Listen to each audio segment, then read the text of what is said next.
Murph, I have to say, we did an okay job guessing the Game Awards. We did. You know what? I didn't get the final count, but I believe we were more than half. I, as long as we're like, it's like a KD ratio. You know what I Mm-hmm. mean? As long as it's like above 50, I think we're good. Definitely C plus. Yeah, yeah. Welcome everybody to this special episode of the Daydreamcast. I'm Woo! Bro. Yeah, I am Murph. We're going to be doing two things and two things only. We have scrapped the standard format for this. We are going to be going over our top 10 games played this year. Let's go over the rules on how we did the top 10s. So we are doing games we played in 2022, started and finished. Not necessarily games released in 2022, because otherwise I would only have like 6 games, and one of them would have to be like The Quarry. Okay. All right. Well, So let's start with your number 10. my number 10 is a game that didn't initially launch in 2022, but it got a mobile port in 2022. And since it came out, I have basically played it every single day. It's Pawnbarian. Okay, yeah, you told me about this. I actually, since that recording, played the free demo where you start as the Pawn Berry. Yeah. I have not tried the other classes. It's so funny because we did that episode and I talked about like some balance changes I would do and really wish it had a mobile port. One like And then week boom. later, the balance changes I requested came in. And then another week later, the mobile port came out. So I'm taking credit for that. They listened to you. They heard you. Yeah. They knew. It's just, and I'm not a guy that plays mobile games. Uh, I think the last mobile game I played was original Angry Birds. Okay, sure. I guess I've just never felt myself far away from a more refined gaming console. The platform peaked at Flappy Bird. You know what I'm saying? Yeah, well, I didn't that was even its play zenith. Flappy Bird. Oh, you missed out. Uh, You missed out big time. So Pawnbarian, it's just like a really tightly constructed tactics game where every encounter is just like a little puzzle. Um, there's like there's no surprises. Everything you just know how everything works within the game, and so it really gets you in the mindset of planning 3 turns ahead, 5 turns ahead, and when something you didn't predict like comes and bites you in the ass, it's like the most painful bite in the ass you've ever had, but it makes you want to like immediately get back in there because going through any one of the 3 dungeons at any difficulty level only takes like maybe 5 minutes tops, and any one encounter is like 1 minute, depending on how thoroughly you think about it. I love all the classes. I love all the dungeons. It's just a real good time, and I want it on my list because, as I said, since the mobile port, I've basically played it every single day. Damn. Pretty good recommendation. Why wasn't it higher? I think it just really is it's on the list for the amount of time I've spent on it. You know, I give it the credit for being a mobile game that makes me want to play it a lot. There you go. If that was the case, I should have put Marvel Snap, but I didn't. Oh, so okay. I was actually expecting that on your list. I didn't know. Yeah, it's not higher because everything else is just this is pure gameplay, and I'm more of a story guy ultimately. So while I can write my little narrative in my head of the noble Pawnbarian going into the foul shrine and defeating the mass, it's ultimately just like pure gameplay, little nougats of serotonin. Murph, I wanted to tell you, minor side note, I will spend a second on this. I think you'd like Dwarf Fortress. I've been eyeing Dwarf Fortress. I do want to get Dwarf Fortress. I think you'd like it, buddy. And they've changed the graphics. They've made it easier for people. You can get in. Yeah, it's on the list. It's on the list for the backlog. What's your number 10? All right. My number 10 is Teenage Mutant Ninja Turtles Shredder's Revenge. It was a brawler, and hot darn, I liked it a lot, and I still like it. I'd still like to play it with more people. I still do like online random matchmaking sometimes, but I would love to do just a co-op experience with friends again, because it's. I think my favorite part about it is just like it's tastefully expanded and refined brawler combat because as I said in the episode we talked about it, which is I believe the American McGee's Alice episode, if I remember right. I think the genre was limited by a lot, and I think this developer who also did the Streets of Fire games or Streets of Rage, my bad, I get those whoops. They did the number 4, and they also sort of revamped it. They're doing a renaissance of the genre, which I enjoy. Sorry, I'm just thinking about a beat 'em up based on 1984 Streets of Fire. That would also slap. Don't get me wrong.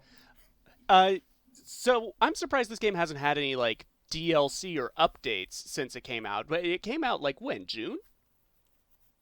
Yes, it came out in the summer. I don't know. I don't know what's going on with it. I do think sometimes developers make the game and they are very honest and like, oh, we didn't make DLC for this. And then they actually have to develop it instead of, some people are like, well, it's 2 months, here's the DLC. They've been developing it the whole time. It was in their back pocket. I don't think that's the case. So do you think this is similar to me with my number 10? It's only at the 10 slot because it's strictly satisfying on the gameplay level? I like the Teenage Mutant Ninja Turtles. I mean, it's not a very impressive story. Yeah. I think the pacing is really good for a brawler. But like that being said, like, no, I liked it. I legitimately tried to choose 10 games that I'd feel proud about. That's why I didn't put Marvel Snap. Is because I was like, I wouldn't be proud of putting Marvel Snap. That's fair. That's fair. So, yeah. What's your number 9? My number 9, I have Rollerdrome. Okay. This game is technically on my backlog, and I would like to play it. I have a PS5 and with PS Plus, so it's like available to me now. So I'll try it. Very similar to Ponbarian, where it's just a hot stream of good damn gameplay. But this has the refined, like the visual aesthetic and the very dystopian 1970s comic book approach to the world building. It's just super. I just like looking at this game, and it plays really damn well by just making you focus on strictly moving around the map and shooting guys. You don't got to worry about tripping, you don't got to worry about crashing or what have you. It's just all about that combo meter. It's about getting in that groove, as I said in the episode I talked about it. Okay. The groove getter genre. The groove getter genre. I have beaten most of the challenges in it. I think it's real simple to... It's one of those games that's easy to pick up, difficult to master. Like, if you're just going through to get through the story, you can beat it 5-6 hours. But if you're going through, like, trying to get all the challenges and trying to challenge yourself with, like, how high you can get your combo meter, trying to perfect every course, I think this game really rewards that, especially since it has a ton of difficulty toggles. Like, you can have unlimited ammo, unlimited health. You can turn off, like, decay on your combo meter and things. So at any skill level, you can get into this game, and it's super accessible that way. All right, I mean, yeah, I'm excited to play it. I also like the art style too because of the line work. It reminded me of Sable, where it's got that line work. Yeah, it reminds me of Mike Mignola, the original Hellboy. Yeah, it's like Mike Mignola meets like Mobius. Mm-hmm. You know what I mean? Yeah, it's got like that dense line work and detail to it. It's cool. Anyways, is it time for my number 9? Yeah, tell me what's on number 9. All right, this one is a complete left field one. It is the one that was not mentioned on the Daydreamcast, and it is the one spot on my list that is not from 2022. However, episode 2 of it, I believe episode 3 released as well. I'm not sure. I haven't checked back on it. Released this year. It is Spookware. This game I actually really liked. I loved it. I don't know this. Yeah, this is a complete left field. I guess I should have prepped you for this one. Basically, there's like the Dread XP publisher. Oh, okay. And they do like different collections of things. Originally, there was a mini game I played a long time ago from one of the Dread X collections called Spookware, and that was literally like what it was like three skeletons on a couch watching horror movies, and the horror movies were WarioWare games. So Oh. each WarioWare micro game was like, oh, you gotta move the skeleton head, or like kill the victim, and then like you gotta use the knife and stuff. Ooh. And then like there would be like in between would be like little funny bits of like three loser teenage skeletons just talking to each other. They fleshed that out into a game, like a real game.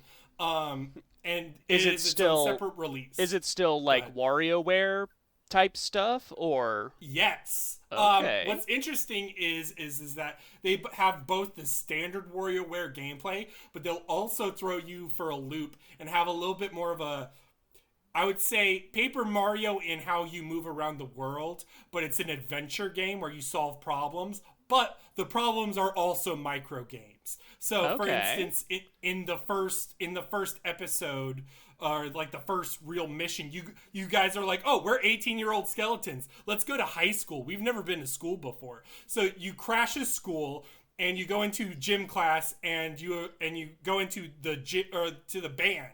And then the guy just gives you bongos, and he goes, play some bongos. And then one of the micro games is playing bongos. So then, like, there's different ways that they interweave micro games into adventure game storytelling to spice things up. So it was very charming, super enjoyable, highly recommend. All right, I'm all about this. I'm already wishlisting it. Is it really taken this long for someone to make their own WarioWare? You know, I don't know what it is about the genre. I will say I think the genre is harder than it looks. Probably. Because like there's only so much you could do with limited setup. Especially like this game, because it's going to be keyboard and mouse primarily. You can use a gamepad, but they're like, you should use a keyboard and mouse, because the way WarioWare games work is in progression. They sort of add more to it, and then like later games are like, let's just add a fucking device to this, because you can only have so many games centered around arrow keys and the A button. You know? Okay. Yeah, I'm definitely this is immediately going on my backlog. I love the look of this. Good shit. What is your number 8? Well, number 8, I've got a bit of a spooky game as well. I've got The Final Station. Okay, yeah, you talked about this. That's right. This is the only train game on my list. This is just a real good 4-hour experience as an indie game.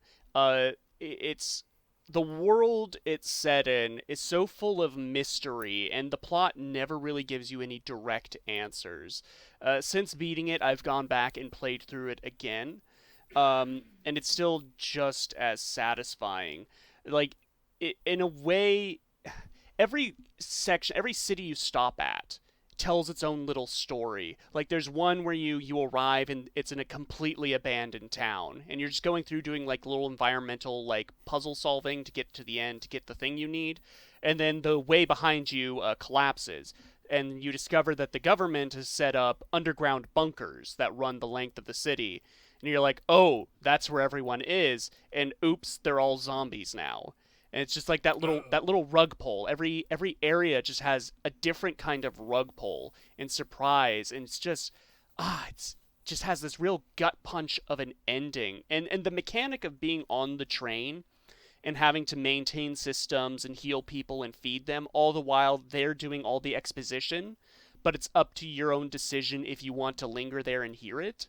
So you're just getting little snippets each time. The 2 times I've played it, I got completely different like perspectives on the world based on the conversations I overheard. And that's just a really great way of doing your exposition and your storytelling that I haven't seen any other games do. I highly recommend it. I still haven't picked up the DLC, which did release this year, again because it promises to answer all the questions, and I don't want any questions answered about this game. The mystery and the intrigue is kind of core to the appeal, because your main character doesn't speak in any way. He doesn't really interact with the environment, but in a way you kind of connect with him, because he is, much like you the player, has no idea what's going on. He is a smaller piece of something much grander and cosmic. And yeah, like I said, that ending is the ultimate rug pull, and that's why it's cemented on my list. Okay, damn. That sounds way better than my number 8, Which is, Vampire Survivors. what, I thought you liked this game. Is it just too popular now? It's too popular now. I'm a contrary. It's good enough to make my top 10, whereas Marvel Snap isn't. Mm-hmm. I think Vampire Survivors is really impressive in how it does its sort of shallow gameplay. I admire Vampire Survivors. In a way, I don't think I admire Marvel Snap. Mm-hmm. But that being said, like, yeah, to describe the game, it is aesthetically a Castlevania similar thing, but it's basically a top-down,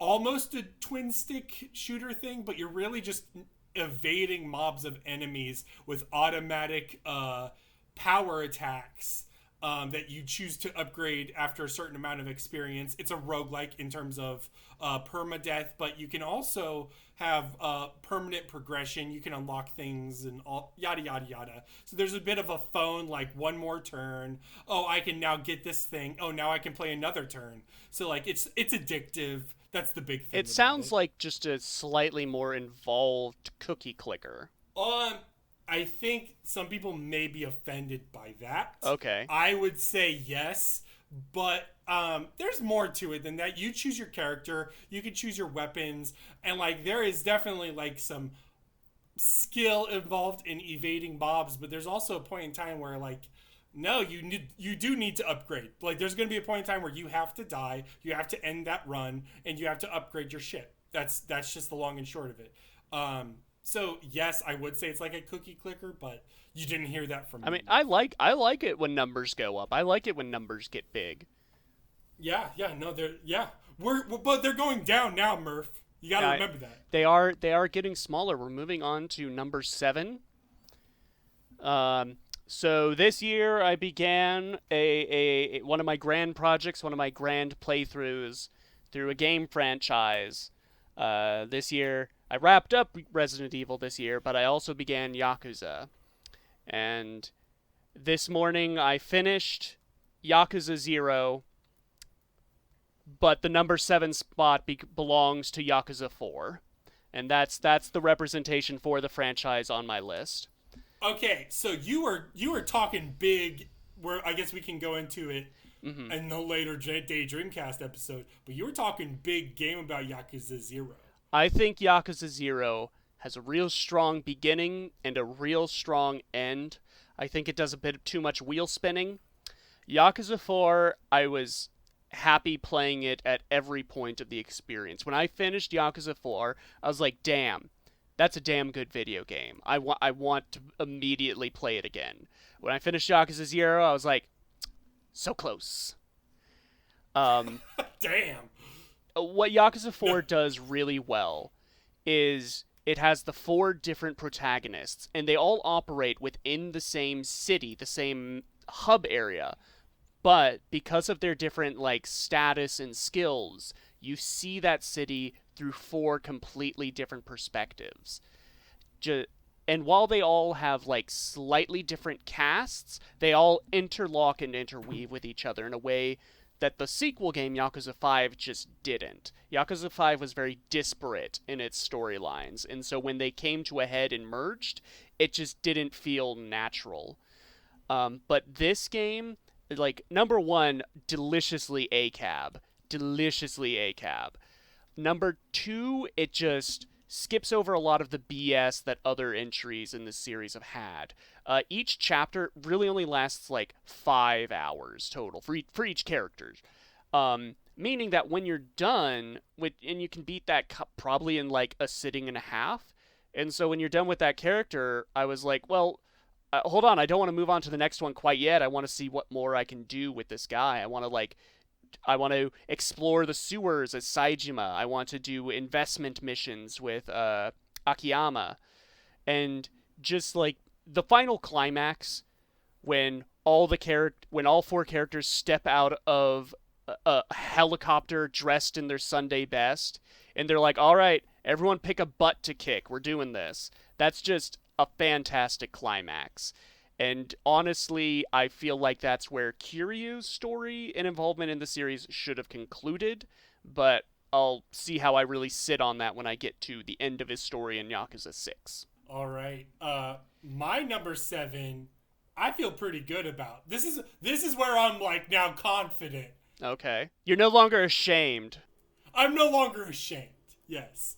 I'm no longer scrambling for a fucking top 10 list. Okay. Lunacid is the answer. I was debating about putting Dread Delusion on here. I was also debating about putting Gloomwood, but I feel like that they are too early in development. Dread Delusion has been updating quite a bit since I last played it, so that may not be the case. But as of now, Lunacid, when I first played Lunacid, it was a pretty substantial game, and now it's like big and good. Lunacid is essentially a dungeon crawler, first person, like PS1-esque or like standard quality visuals, so very polygony. And it's a dungeon crawler. It plays similar to Kingsfield and those sort of first person dungeon crawling games. And I gotta say, I love it. It has a really good use of aesthetic and design, specifically color. Sometimes these retro developers will just go into retro design and not really pay attention to certain aspects to do, but this one does. It does it just right. It's perfect. And it's difficult, challenging, and everything you would want in a Kingsfield-like. Mm-hmm. Would you say it's accessible to someone who's wouldn't even know to begin what a Kingsfield-like means? Yes, I would recommend Lunacid over playing a Kingsfield, especially Baby Murph. I would go play Lunacid. Why am I Baby Murph? Because you have yet to start your journey. That is why. Oh, I see. Well, every Kingsfield game, I age up, I rank up. It's okay. I'm a baby, bro. I haven't done my Armored Core journey yet, so we'll see how that goes. All right. Well, you need to practice your claw grip, from what I've heard. Yeah. What's your number 6? All right. This is probably the controversy. This is the controversial slot. My number 6 is Elden Ring. I'm not mad. Elden Ring is a very good video game. I think Miyazaki and his team probably have like a few more good games in them, but I feel like this will forever be the refinement of the games they are known for. You know, it's just like it feels like it should be the last FromSoft game. It's like, okay, here's what it's like Smash Ultimate, you know. Yes, it's I like agree with that. Here is everything you could ever want. We are done with this for now. The issue is it's just too long. It's just simply too long. It's too much. It's too long. And sort of what it was originally higher up on the list, just out of the respect, putting respect on the name. But I was going back through our Discord like chats about Elden Ring, and I found a comment from me saying my favorite boss was Renala, and I stared at that comment for the longest time going, who is that? Who is Renala? I can't remember. And then I looked it up and I was like, oh yeah, the one in the school, the one in the fucked up Hogwarts. Yeah, that's a great boss. Why couldn't I remember it? You know? Okay. Yeah, I mean, we could talk. Now I'm scared to get into a 30-minute Elden Ring conversation. Mm-hmm. I think the only thing I will say is I think, yes, this is the culmination of a certain era. It has been building up to this. Technically, that there have been some branches. I think some people have been like, I wish this was more combat focused, like Sekiro or Bloodborne. But that being said, I think the best thing about this is it has the scope and the detailed mechanics and the expansiveness. That's what's really impressive, is that level of ambition. So I think my only thing is like, for me, if this game wasn't as big as it is, it would just be another Dark Souls game. Yes. And who gives a shit? Mm-hmm. So the only thing that makes it special is its size. Yeah, and that is 100%. That's yeah. But I also think, like, when I lit like the Kiln of the Giants, and I was like, oh, I gotta go through Crumbling Farm Azula now. And, like, part of me was like, I really want this to be done so I can move on to other things. But then, the other half was me like, now, damn it, this place looks really cool and the enemies are interesting and I want to see what the deal is. Like, it keeps, because From is so good at drawing you into a new area. Even though I'm exhausted, I want to keep marching through it. And that I think is triumphant in of itself. But I also just don't know when I'm ever going to pick this up again. And for me, replayability, rewatchability with any piece of media is super important to me. Because if I want to... everything above Elden Ring on my list, I would boot up, like... it's my top 5. I would probably boot it up right now and go into it again. Elden Ring, I want to wait, like, maybe 3-5 years before I ever get into that again. Unless DLC is released soon, We'll see what happens. We can talk about it more because spoiler alert, it might be on my list. All right. Well, what do you have for your number 6? My number 6 is Citizen Sleeper.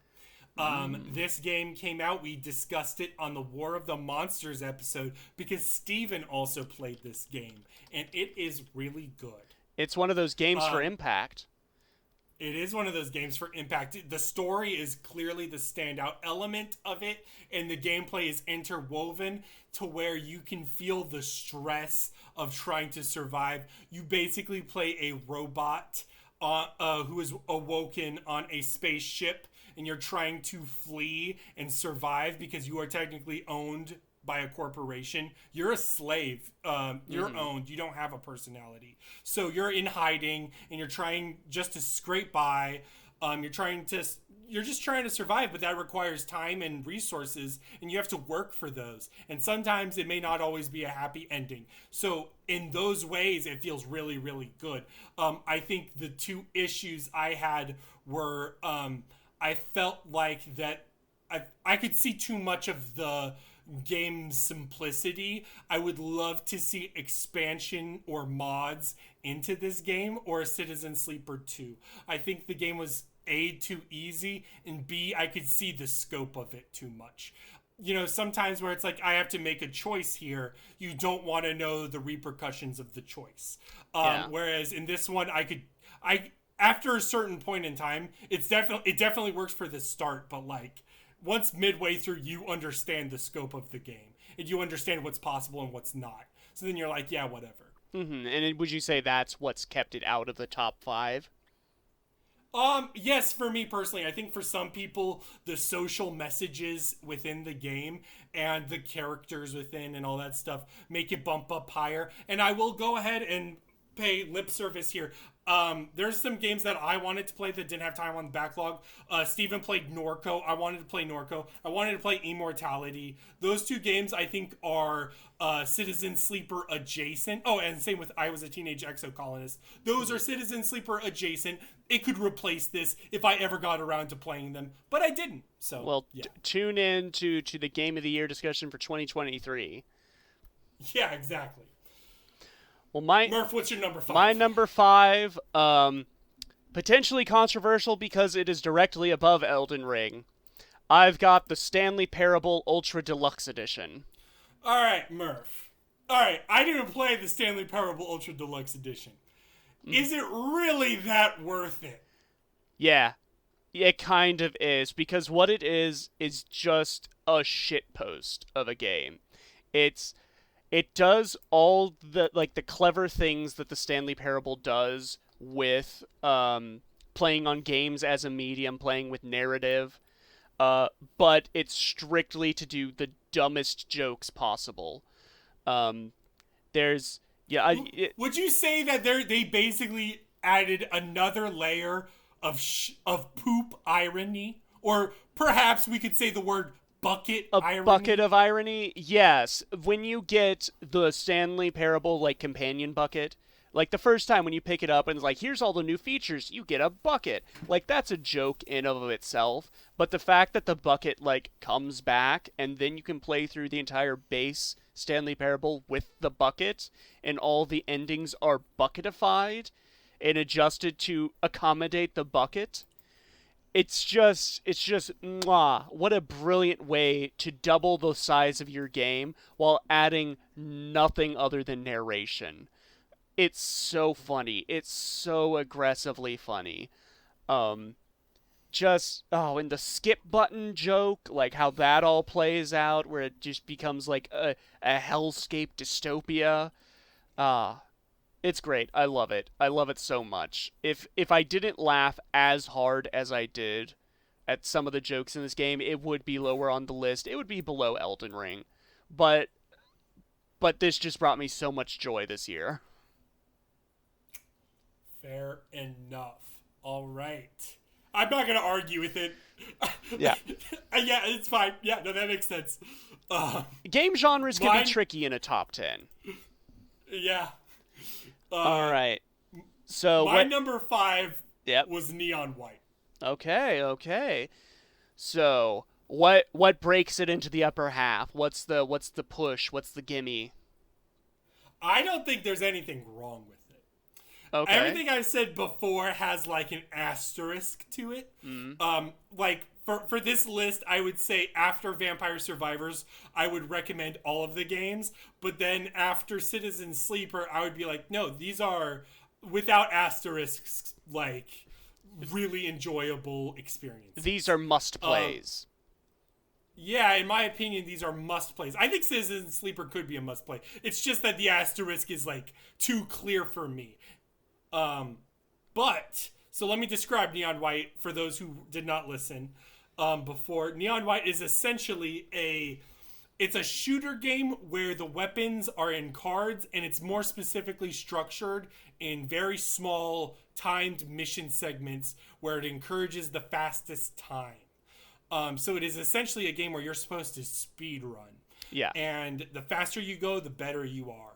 And it just works. It's perfectly what it is. It's well designed. I think the only possible asterisk you could say is that the game is split into two halves. It has that very fast burst of mission structure, but then it can't do that that's not sustainable for an entire game.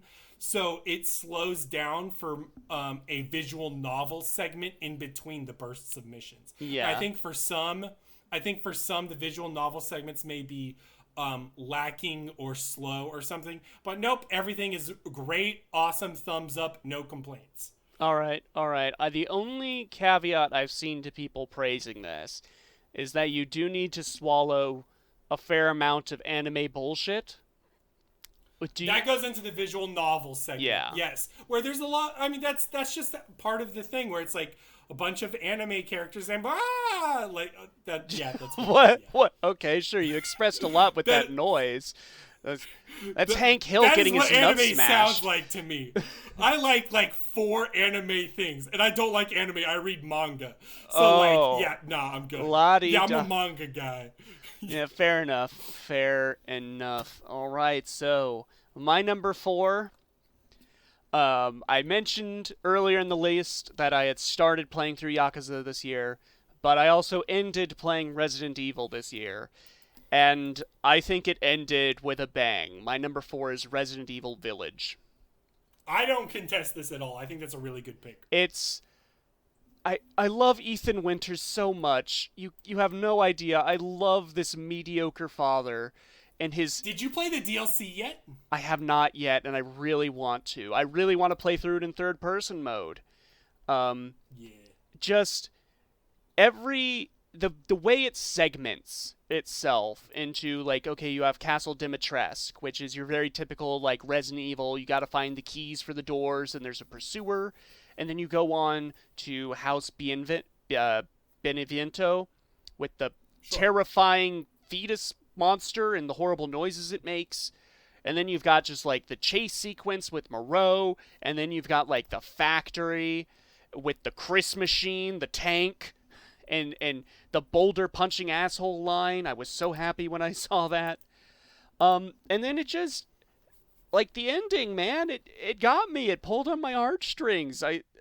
Ethan's such a good dad. He's such a good dad. And I think that's the core of the game, is that, you know, it's just the quest of a guy trying to get his daughter back that he loves so much. It's got the Duke, one of my favorite like just NPCs from the entire franchise, like skidding in right at the end. I love it. It's a great game. The two things I'll say were Yeah. like, number one, I think both 7 and 8, but 8 really goes into it, is like, the thing about Ethan Winters as the dad and all that is some people can say he's very milquetoast and boring, but it's like, have you played a Resident Evil game? I'm not saying I don't love Chris. I love Chris. I love Jill. I love Leon. I love Claire. But mostly, I'm going to be honest, they're a little boring. They're propaganda, number one. And number two, they don't have a lot going on. They don't have a reason for me to care other than they're cops that want to do something for people. You know what I mean? Yeah. So, that being said, so Ethan's has a personal element to it that really works. And then in terms of the game, 7 and 8 both go for alternative horror elements instead of that just typical zombie element that defined Resident Evil for so long. They're like, let's fucking throw in werewolves, man. Yeah. Let's have vampires. Let's fucking have Texas Chainsaw Massacre shit. Yeah. Why don't we just fucking do it, you know? Mm-hmm. So I definitely enjoy it. Yeah, I think like Resident Evil 7 is only like in the S tier of the franchise with the DLC. Base 7 I think is probably like B, but 8 on its own, having not played any of the DLC, the Mercenaries mode or stuff, is one of my favorite entries in the series. Yep, dang. No arguments here. All right, what do you got for numero quattro? This is the Elden Ring segment. This is my Elden At Ring number spot. 4 for you, really? Yes. I was guessing top 3. Nope.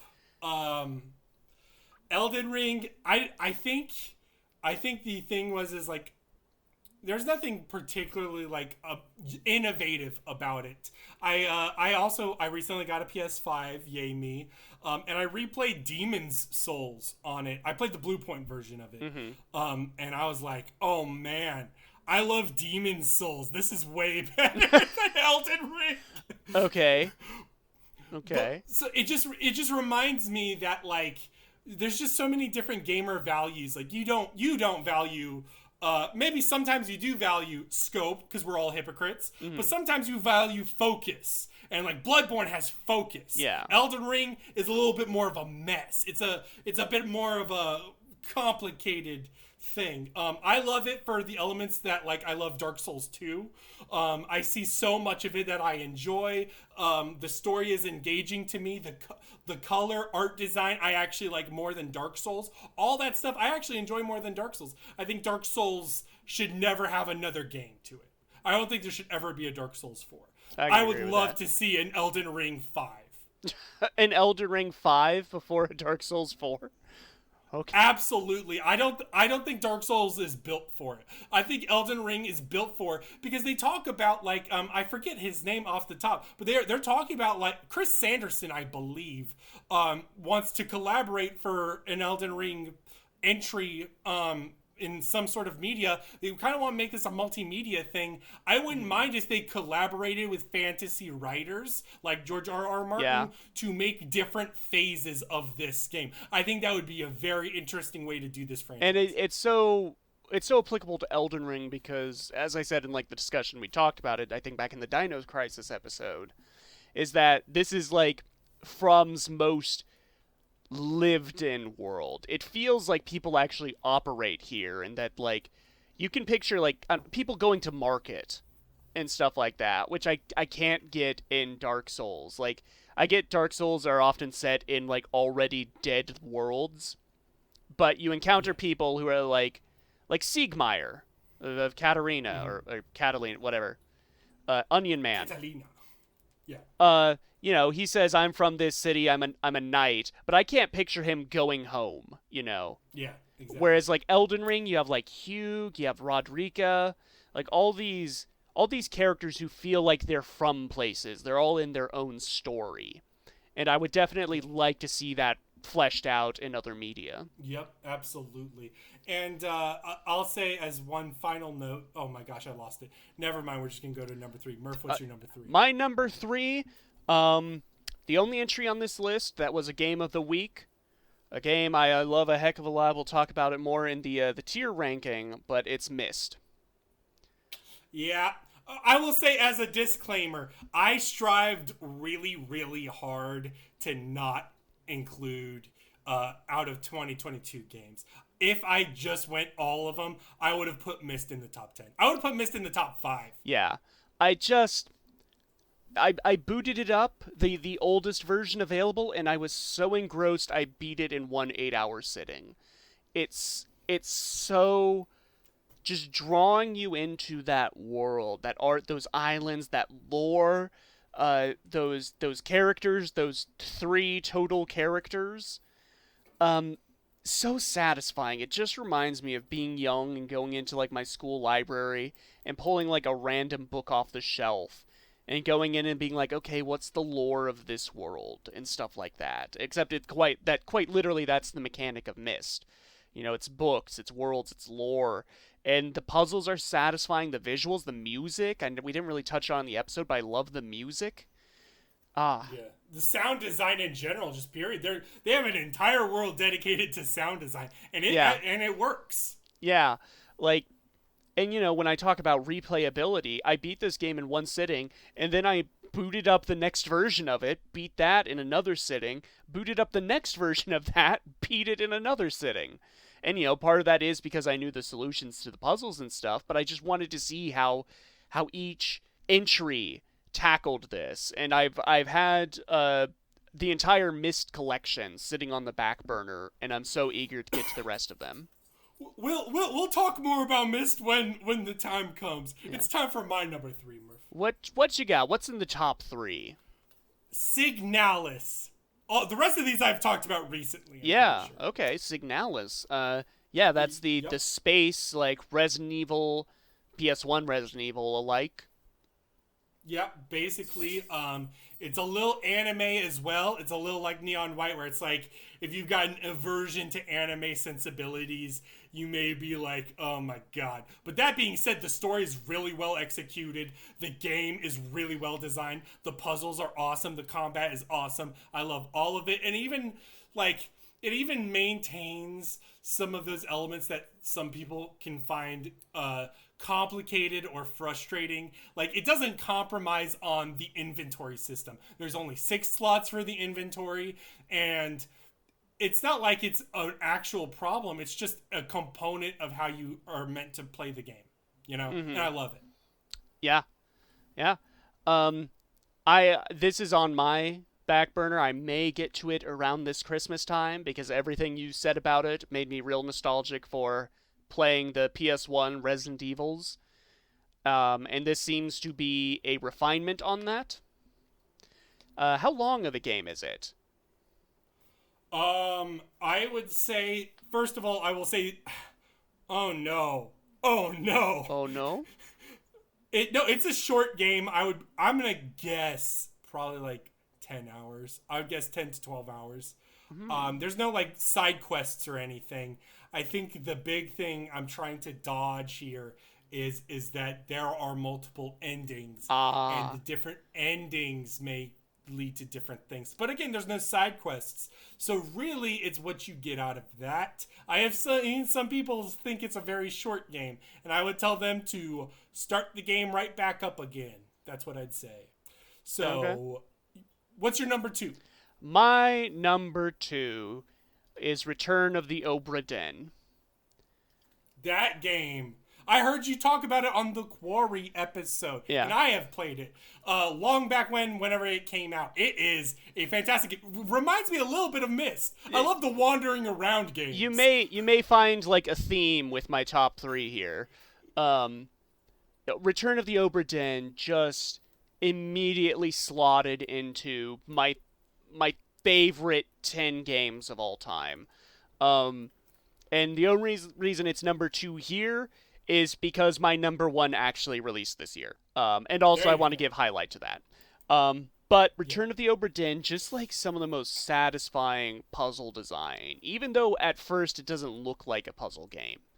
But how you start to think about like the environment and solving the clues. For those that haven't listened to me talk about before or don't even know what the game is, it's you are a East India trading company person, like set in the 1800s. A ghost ship arrives into harbor, and it's your job to figure out what happened. And you have to find and decode the identities and deaths of every crew member on board. And the only tool you have for doing so is like a picture of the crew, a picture of where they were going, and a special pocket watch that shows you the final moments of any corpse you find.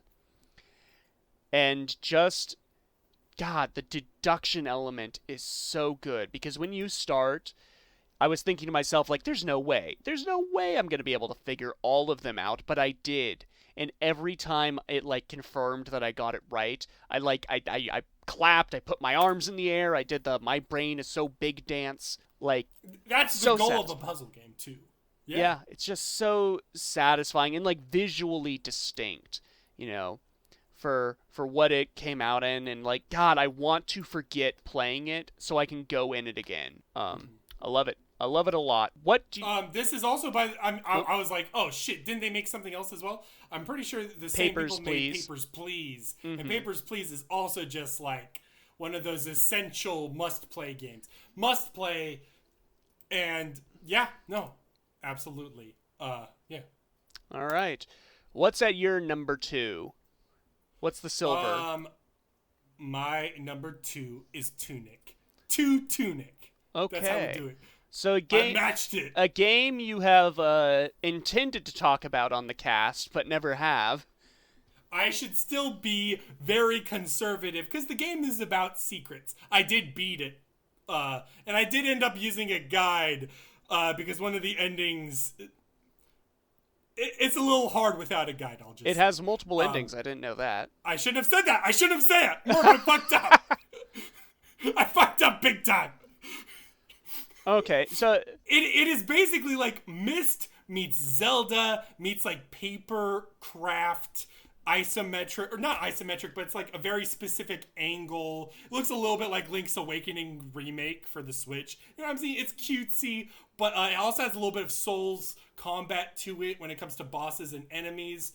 The big notable thing that I think would immediately wow anybody who picks up and plays it is the puzzles are very natural to the game. Again, it's a game about secrets, but it's not like secrets where like there's a man and he's like, by the way, this thing over there. It's instead more like you have an instruction manual, and as you walk around the world, you find pages to the instruction manual.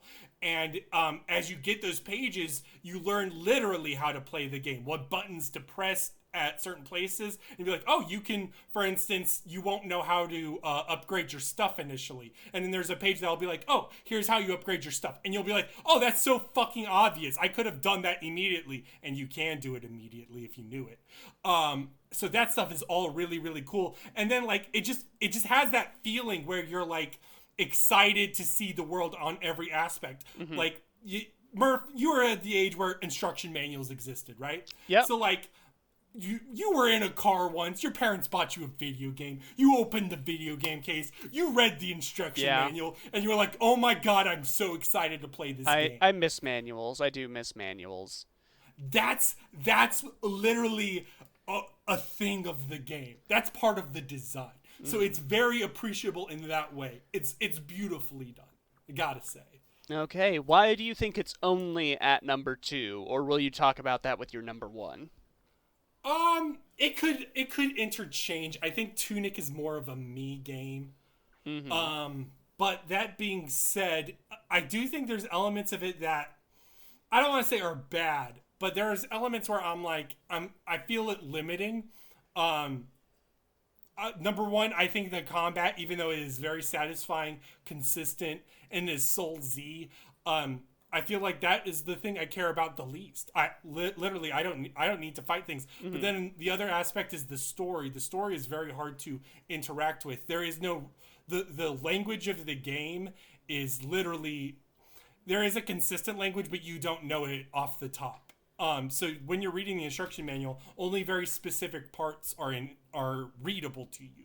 Does it feel like a game that rewards you and the communities you like to hang out with that love to like decode a game? Yes, I would absolutely say that. I think there's an encouragement even within the game to be like, engage with other people, because like that's how Zelda worked. When we talked about the Link to the Past episode, is like sometimes you're not meant to be just by yourself. You're not necessarily meant to consult a guide, but you're supposed to be like, hey, Murph, how'd you get past this one area? Yeah. And then Murph would tell you. You know, that's how it functions sometimes. Yes. No, I'd be like, pull yourself up by the bootstraps. Oh, devastating. Oh, no. Murph, what's your number one? My number one for 2022, a game that, well, a third of it released in 2022. It is Faith: The Unholy Trilogy. Okay, yeah. Just goddamn. Let me ask you. We were like in the middle of talking to Illusory Wall at the time, so I didn't get to dissect it. Mm-hmm. What is special about the third chapter? Because I only played the first two chapters. What's special about the third is it feels like it's the same length as both those previous two chapters combined, with the same number of like changing locales. Okay. It's effectively done as the third chapter is done as a week. In each day, you're going to a new location, and finding more like strange demonic things. For those that don't know about this game, because I guess it's kind of obscure for those that don't like follow the indie horror scene. Yeah. It's a trilogy of games done in a Atari 2600 style. It's a horror game about like the Satanic Panic. It's like set in the 80s. You play as a priest and looking into like a cult that has sprung up around your town.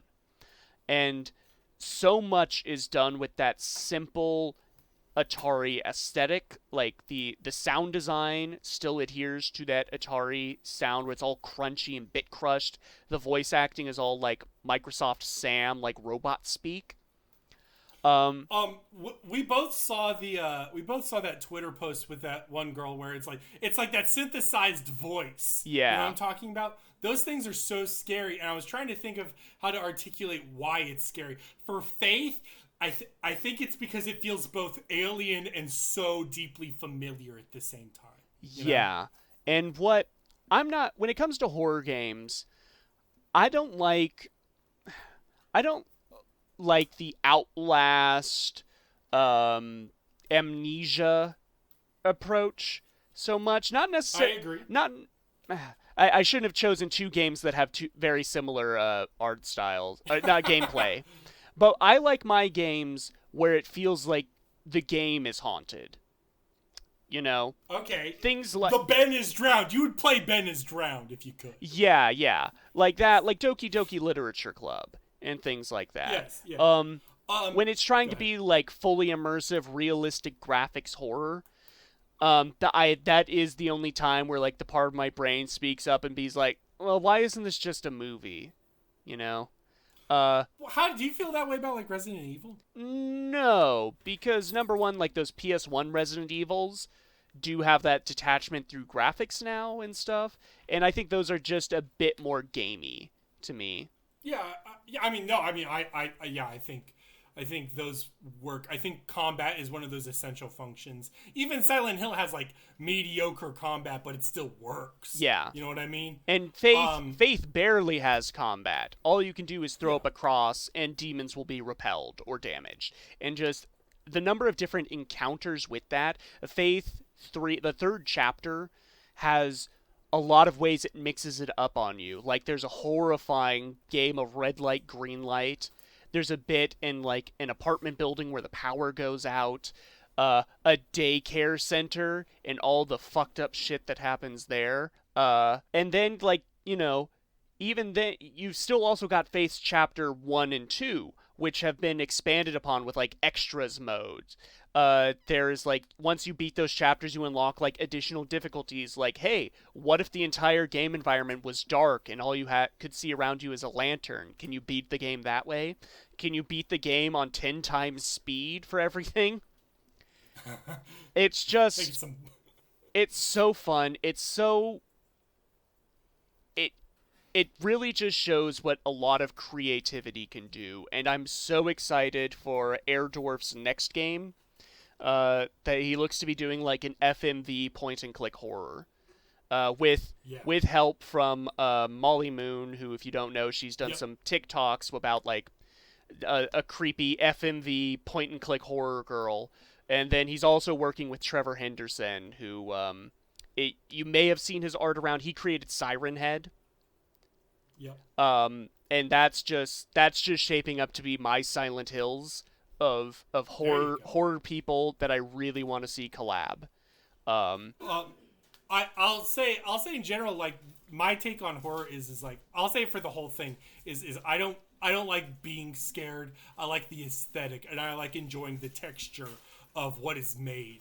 And so, yeah, the art design is one of the primary things I look for, and Faith absolutely does that. You know what I mean? Yeah. And I think the indie scene for horror is one of the most primary places to look if you're curious about indie games. Same with Signalis. Signalis is partially horror based. And like, yeah, no. And just go on itch.io any day and just see what's out there. It's crazy, man. Yeah. All right. So, what is your number one? Even though I have a pretty good idea what it is. I already said it. I said it last episode, man. It was Pentiment. All right. So, have you played any more of Pentiment since you beat it? No, but I don't function like you. Whereas, like, where you're like, I feel like the need to play something immediately as soon as I play it. No, instead, the games that I play, that I would like I would play this in a year or two again. Those games are like, that's the high recommendation for me. Okay. I'd be like, shit, yeah. But you haven't felt yeah, the need to go see like other choices, other paths? I have, but part of me wants to let it sit, is my thing. Okay. Number one, it's an adventure game. I guess I'll restate what's going on in it. It's an adventure game with some RPG trappings, specifically regarding choosing your background and having specific dialogue options. You play as Andreas Mahler. He is an artist in the 16th century, and he is in Bavaria. And there are mysterious murders that happen, and you must solve the murders. And I love it. It goes one way initially, and the payoff is what I think does it. Because, like, I think this game would have been much more similar to, for me, like, New Vegas meets Disco Elysium meets Paradise Killer. Paradise Killer I talked about once with Pavlos. That's also a detective game where you solve a murder. But I think that last act actually seals the deal for me, because that one's much more narrative focused. It takes a completely different turn and instead kind of just shows you the repercussions you've made. But what's beautiful about it is it's not the big repercussions. I can tell that the big repercussions were very scripted and were very like always going to happen. But it's the small things that I'm like, oh, I get it. This all makes sense, and it just adds up to a very satisfying experience. Mm-hmm. Do you think did it not qualify for the Game Awards? It might not have. Okay, because I was about to ask you, did you think it was snubbed at all? But I guess if it didn't qualify, it didn't qualify. It may have been released way too late. Well, maybe it released same time as like God of War, but neither here nor there. Who knows? Either way, I don't care. I never care about the Game Awards, Murph. Do you think, looking at these top 10s now, do you think this was a good year in games? I do. I do think this was a really good year in games, yes. Yeah, I think for the indie scene especially, this was a great year, because on the AAA space, I feel like there were only two really big titles that I have seen a lot of people talk about. Elden Ring and God of War. It's telling that, like, for the big AAA space, a FromSoft game, super streamlined and digestible, finally breaks the fever. You could argue that other ones broke the fever before, but like this one's huge. Yeah. And then God of War Ragnarok. I want to play it, by the way. That's also on my list of backlog games. I'm gonna settle down and play that this Christmas. Yeah, but like that being said, I know Ragnarok's not going to be an innovative game. It's probably going to be really good, but it's not going to destroy the foundations of what we know. but that being said, yeah, like the indie space is where things are interesting, where people are innovating in different ways and are engaging on different levels. I think a lot of issues people are having nowadays is a lot of time investment, a lot of money investment, and indie offers an alternative, also even beyond the industry of it all. You can give somebody money. There could be a game where 3 people worked on it. I'm pretty sure Spookware was made by like one guy. I gave him money. He deserved the money. Yeah. Good for him. You know? Yeah, no, totally. I think and like going forward into next year with all the announcements at the Game Awards, I could see that being kind of where AAA games kind of have their comeback. And maybe steal. Zelda's coming out next year, so we'll see what happens. Yeah, Zelda, and then other things. I think we're in a good spot with games right now. I think sort of being that COVID slump, and people like Cyberpunk now. You're playing Cyberpunk now, and that was like considered. We'll talk about that when we. That was considered a flop a year ago. Yes. Yeah, I think I had a great time with playing games this year. Not just because I joined a video game podcast and felt obligated to play more games.